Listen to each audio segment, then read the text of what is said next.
My name is Alina, a 23-year-old college senior with sights set firmly on becoming a journalist. But today, instead of celebrating my pending graduation, I'm trapped in a nightmare that's all too real. Barely 24 hours have passed since we buried my dad, Martin. He was the kind of father who managed to make me feel loved despite always being halfway across the world on business. The house feels emptier without him, a silent testament to the void his passing has left.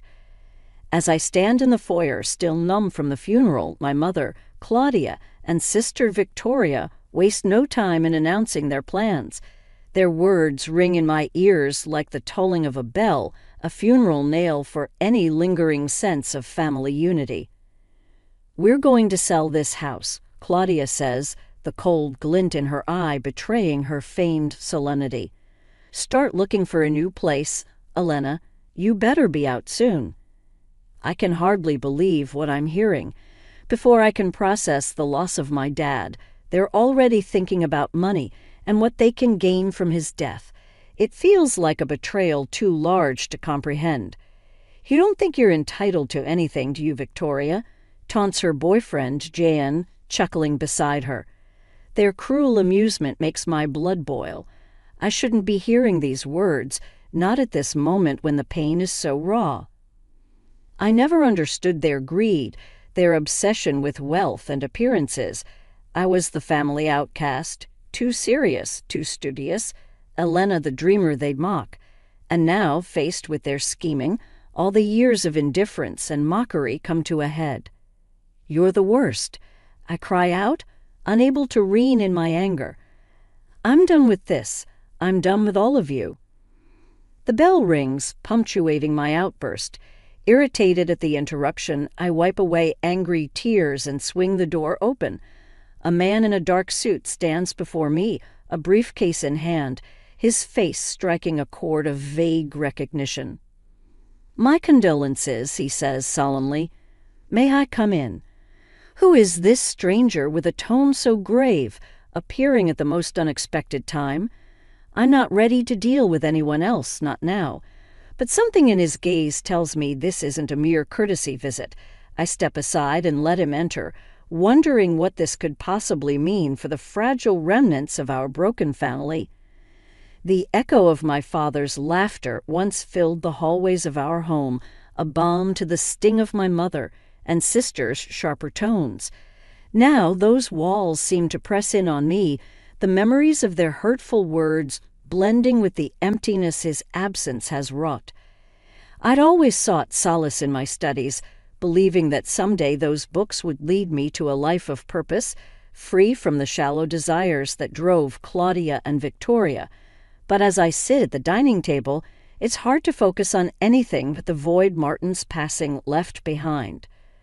Silent meals had become a new norm since Dad got sick and then passed away.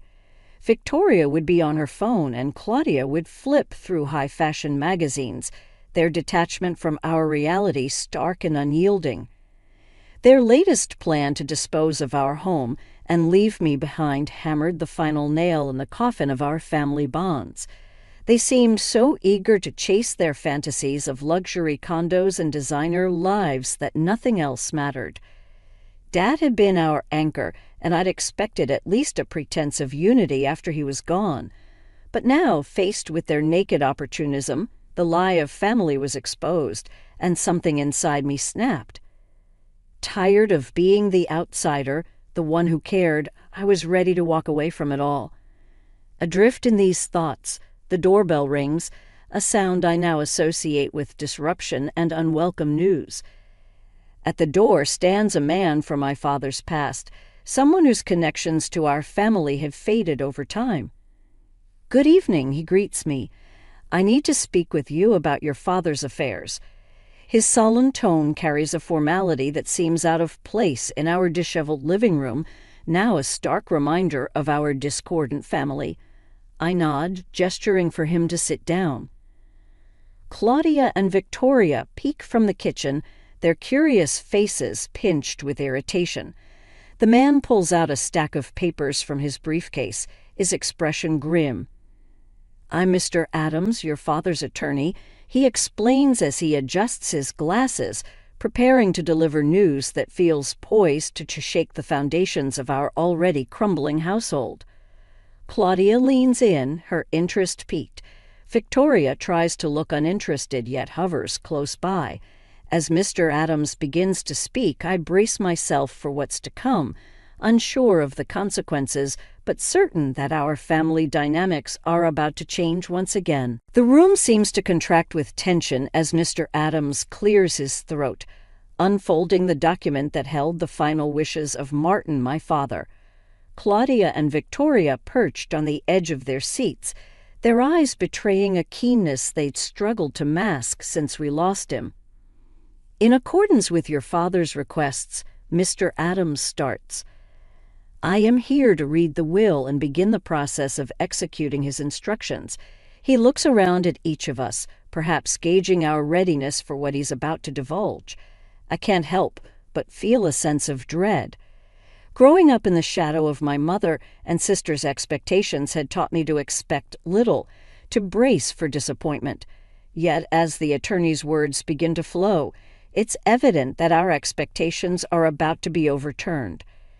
"To my daughter Elena, I leave the entirety of my estate, including the family home and all accumulated savings and investments." The room falls silent, but for the rustling of paper and the distant ticking of the grandfather clock. Mr. Adams continues to read, but I barely register his words. All I can hear is the thundering beat of my heart and a kind of ringing in my ears. It can't be right. There must be some mistake. I finally manage to stammer, my voice sounding foreign to my own ears. But why? Victoria's chair scrapes violently against the floor as she stands, her eyes widening in a mix of shock and fury. Claudia, similarly stunned, remains seated, her mouth opening and closing soundlessly. John, who had until now hovered quietly in the background, steps forward as if to protect or perhaps restrain Victoria. "This is some kind of joke, right?" he demands, but Mr. Adams simply offers a somber shake of his head. "There's no error," he assures us. Martin was very specific in his directive. He believed that Elena, with her convictions and work ethic, would best honor his legacy and manage his assets responsibly. Claudia finds her voice as disbelief gives way to anger. "But what of us?" she snaps. "Her mother and sister. Are we to be left with nothing while she takes everything?" The question hangs in the air, a palpable cloud of resentment radiating from my mother and sister. I'm at a loss for words, torn between the immense responsibility thrust upon me and the sting of their evident greed. Martin had his reasons, Mr. Adams finally continues, looking directly at me, which he believed would be understood in time. For now we must discuss the next steps and the details of the estate. As he talks, I can't help but wonder what my father saw in me, what faith he had placed in my hands, and how I could ever hope to fulfill it amidst the ruins of our family unity. The silence after Mr. Adams's revelation feels almost as heavy as the sadness that gripped me during my father's funeral. Claudia and Victoria's outrage fills the room, crashing against my shock like waves against a cliff. For a moment, no one speaks. We're trapped in a standstill, the implications of my father's will cutting through the air like a cold wind. My reasons, Mr. Adams finally continues, looking directly at me, were detailed in a personal letter left to me by your father for you, Elena. Victoria's voice breaks the spell, but there must be some mistake. I mean, she can't just get everything. Her words ricochet off the walls, heralding a battle I have no desire to fight. John puts a restraining hand on her shoulder, but it does nothing to dampen her spirit. And what about us? What are we, strangers he decided to discard after everything we've done for him? She seizes upon the words like a weapon, her voice rising to a crescendo of disbelief. Claudia's mask of shock peels away, revealing the anger beneath. Exactly. There must be some provision for this, some oversight or option for dispute.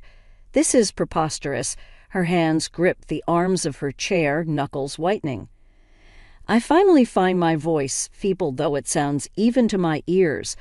I don't understand. Why would Dad do this? What was he thinking? My mind races with unanswered questions, all pointing to a man I realized I may never have truly known. Mr. Adams removes his glasses, pinching the bridge of his nose before responding.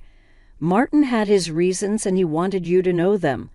But in his own words, as for Claudia and Victoria, he turns to address them. You may contest the will if you wish, though Martin's instructions were explicit and his sound mind when drafting it is well documented. The room falls into chaos once more, voices clashing as Claudia and Victoria express their anger and confusion, scrambling for a plan of action. I barely hear them. My thoughts are with the unopened letter, a final message from my father that burns a hole in the table where it lies. Taking a deep breath, I reach for the letter. The paper feels both insubstantial and as heavy as lead in my hands. Unfolding the creases, I prepare to read the words of a man who chose to speak from beyond the grave rather than in life. A man who has now left me an inheritance that feels more like a chalice of poison than a cup of blessings. Alone in my room with the door securely closed, I unfolded the letter with trembling hands. Each crease seemed to hold a whisper of my father's voice, and as the written words appeared, I braced myself for the understanding that was about to come. Dearest Alina, it began in my father's familiar script. As you read this, I am sorry. Sorry that I am not there to tell you these things in person. Sorry that I am leaving you with a burden that a parent should never bestow on their child. His apology, sincere and immediate, cut through the complexities of legal jargon and blunt revelations that had filled the air just moments ago. I inhaled deeply, the scent of ink on paper somewhat comforting. Your strength, your discipline, and your vision for a better world have never been invisible to me. In you I saw the promise of a future that embraced honesty and integrity, far from the grasping hands of greed. The letter trembled in my hands, not from a breeze through the old window pane, but from the wellspring of emotions it unleashed. My only hope is that this inheritance will provide the freedom and the means for you to fulfill those aspirations that burn so brightly within you, to not feel confined to fix what was broken long before you could make a difference. Live the life you deserve, my Elena. I folded the letter, pressing it against my chest, feeling the ink-etched love of a father who had seen his daughter's unassuming sacrifices. A wave of determination swept through me, mixed with the grief that had trailed me like a shadow since his passing. Leaving the safety of my room, I stepped back into the storm that was my fractured family. Mr. Adams glanced up as I entered, a silent question in his gaze. Claudia's glare was sharp, fixated on me, and Victoria was pacing like a caged animal, her earlier rage turned desperate. It's time to talk about what happens next, I said, my voice firmer than I felt. Claudia scoffed. What happens next is that we challenge this farce. Victoria nodded vehemently. You won't get away with this, Elena. We deserve our share. Mr. Adams interjected. Any legal challenge will be a lengthy and costly process with no guaranteed outcome. Martin's will is clear and well within his rights to enforce. With my father's words burning a hole in my pocket, I faced them, the family that had never truly been a family. It wasn't my decision, but it was his, and I intended to honor it. Tension wrapped chains around us all, but amid the chaos, one truth held steadfast. I would carry out my duty, uphold my father's wishes, and through them, perhaps find my own path to a better world. In the following days, the house became a war zone of oppressively silent meals and thunderous arguments. Victoria and Claudia scoured legal forums and consulted with lawyers, desperately seeking a loophole to contest the will. They clung to the belief that they were entitled to Martin's legacy, viewing it as their rightful due rather than the gift of a man's life's work. Despite their efforts, Mr. Adams remained unflappable, a steady pillar amid the tempest. His calm demeanor was a source of comfort as we navigated the uncharted waters of estate settlement. "The will is airtight, Alina," he assured me once again over cups of tepid coffee in the formal dining room. "You need not worry about their threat." Yet even with his reassurances, guilt gnawed at me. Was it right to accept everything while my mother and sister got nothing? The logical part of my brain reminded me that my father had his reasons, but my heart couldn't shake the residual familial obligation, a desire to mend what was broken even when I knew it was beyond repair. I spent my days preparing for the inevitable legal challenges and familiarizing myself with Martin's finances. The responsibility was daunting, running the numbers, making decisions about property and investments I never knew existed.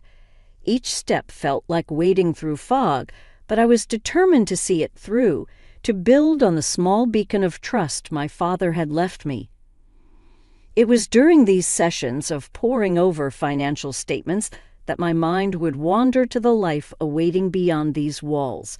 How to use this inheritance to forge a path aligned with my own values, how I could make a lasting impact. Amid the chaos, Claudia and Victoria grew increasingly agitated, their true colors seeping out in bursts of pettiness and spite.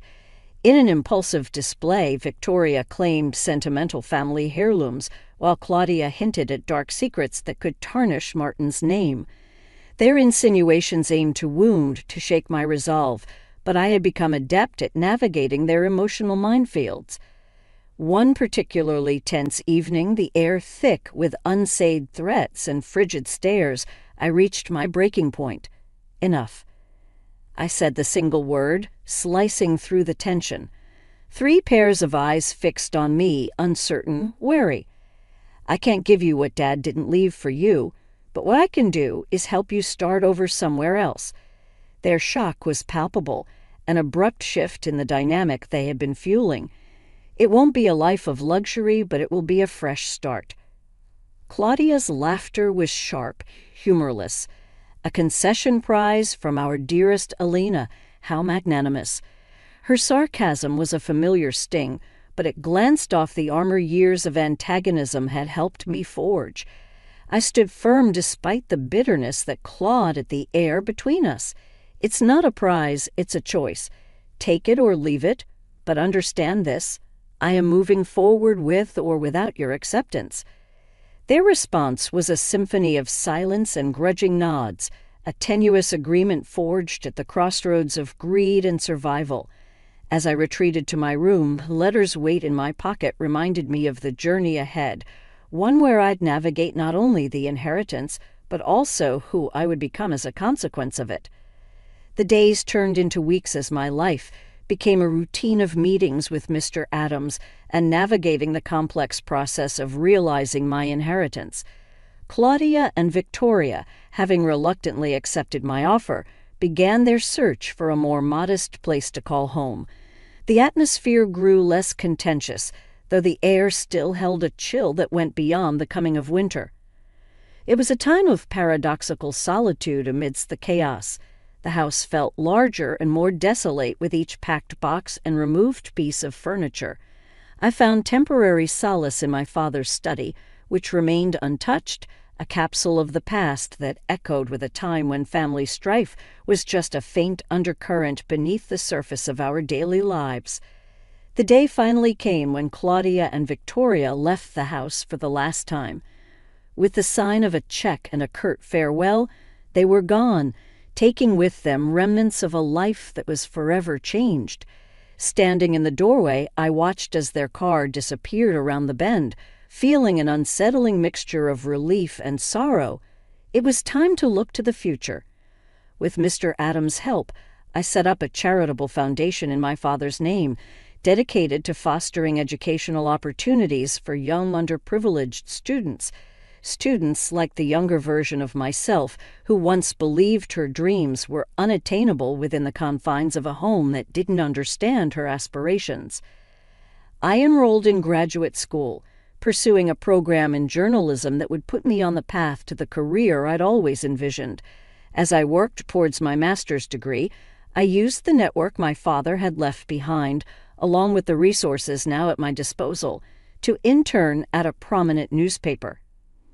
My life was busier than I ever imagined, filled with the pursuit of stories and justice, just like I discussed with my father on those long-distance calls that now felt like a lifetime ago. These days I'm always on the go, carrying with me the principles that he instilled in me. The house, once a cage of sorts, began to feel more like a home as I made it my own. I repainted walls, rearranged furniture, and even adopted a rescue dog, a joyful presence that filled the emptiness with barks and boundless energy. The rooms that had once witnessed family feuds now opened up to friends, colleagues, and laughter. Sometimes I'd find myself in my father's study, poring over his old letters and the faded pages of his books. My eyes would linger on the signature at the bottom of his letter, the final message that had altered the course of my life.